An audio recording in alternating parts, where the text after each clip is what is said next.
Hello everyone, welcome back to another video where today I want to talk a little bit about Russell's recent appearance on The One Show and more specifically his comments on Doctor Who Season 2 and when we can expect it, or Series 15 or Season 41. I don't judge, whatever you prefer. But we're going to talk a little bit about it, give my thoughts. I apologise for not being around.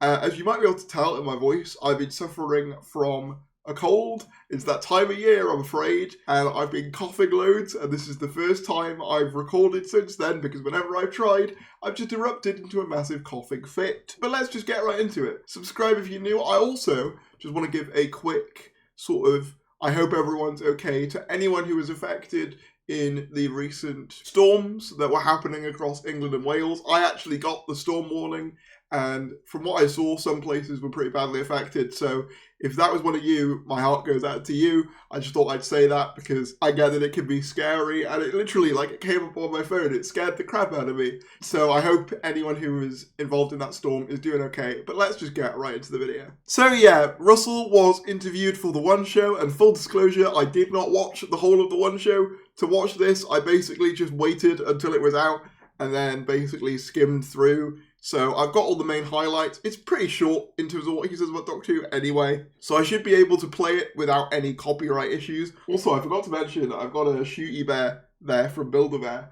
I saw that they were making this and I was like, I've got to get that. But anyway. What can you tell us? Coming, it's sensational. There's a lot of scares. There's a planet in the far future that's absolutely terrifying. There's a trip to Miami. It's very, very, very good, and it's coming sooner than you think. If you need a cameo for the trip to Miami, then Jill I'm your Swash is girl. always free.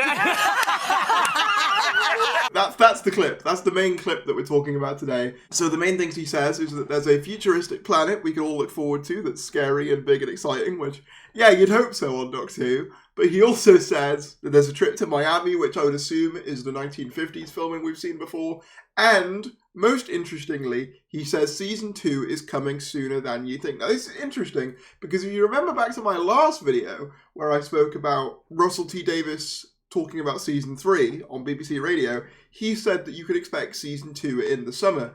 So, I'm assuming that either that was just him playing coy with the release date, or maybe something's changed. I highly doubt it in between interviews that happened that quickly together. From what I can tell, The One Show is recorded live, so this will be him up to date. They could just mean that, a Christmas trailer is coming at the end of Joy to the World, but that strikes me as an odd way to phrase that, and I think it is more likely that there is actually a series coming sooner than May, which was last year. And it is worth noting, and I covered it a while ago, but Gallifrey Base, back in, I think, July, had a leak saying that there was going to be a release date for Season 2 on the 28th of March 2025. So that would at least line up with what Russell's saying here. I'm just confused as to why he said summer initially on BBC Radio, but maybe that's because they were finalising some stuff. You never know. I do think this also makes sense from the perspective of the Disney deal and ongoing negotiations with that. Inevitably, they're going to want to see how Season 2 performs. Disney now I'm talking about, before they renew the deal or not renew the deal. So by getting out Season 2 earlier, you can get that out of the way earlier on in the year and still film Season 3 and have the time to get it out for 2026 at some point. Because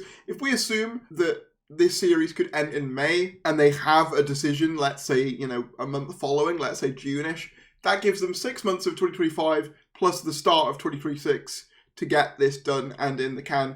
It'd be a quicker turnaround than previous seasons, but I believe Series 12 under the Chibnall era was done under similar time constraints.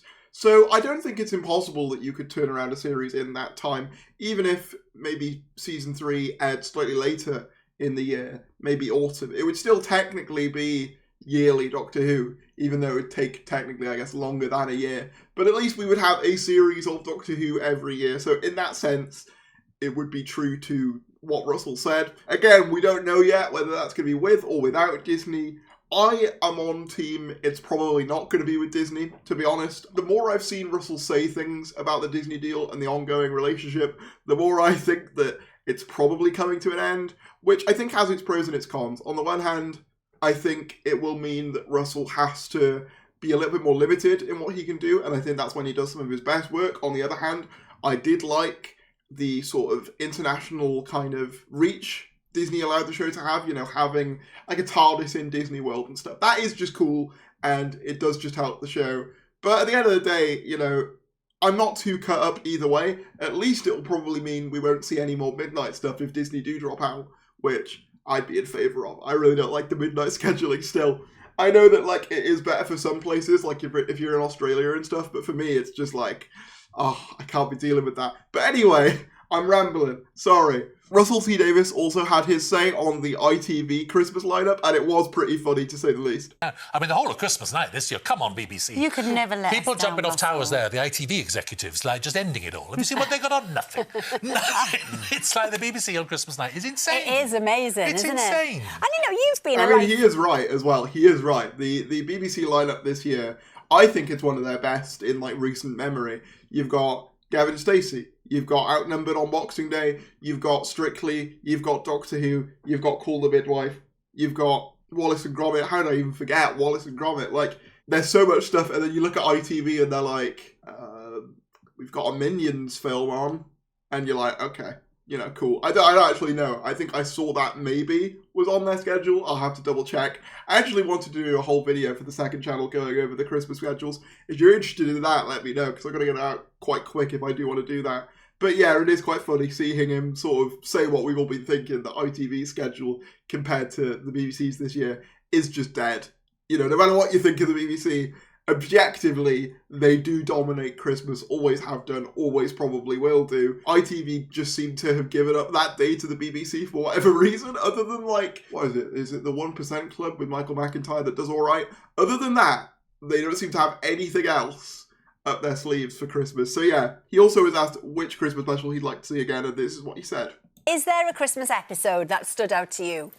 The one I wish you could see, there was an episode in 1965. You're not old enough, Russell. I was 2. And that's missing from the archives. It's been wiped. No, it's gone. All they've got are people's memories. I'd love to see that. Oh, you could go back Yeah, in your time yeah, I In would- my machine. TARDIS. Yeah, to that. Yes, I would- imagine. Yes. I would love to see the Feast of Stephen. I do think, right, even though Russell does get flack, because I think there were issues with season 1, and there are some times where he'll say something in an interview where I'm kind of like, Russell, why did you say that, man? What was the need? I do think he is a fan, and I do think he is ultimately trying his best for the sake of the show. You know, there's been some really weird discourse going on like the Twitter.coms and the like, because yesterday, I believe, was the anniversary of The Giggle, the final episode of the 60th, and it's been kind of fascinating watching, like, some revisionist history happen in real time.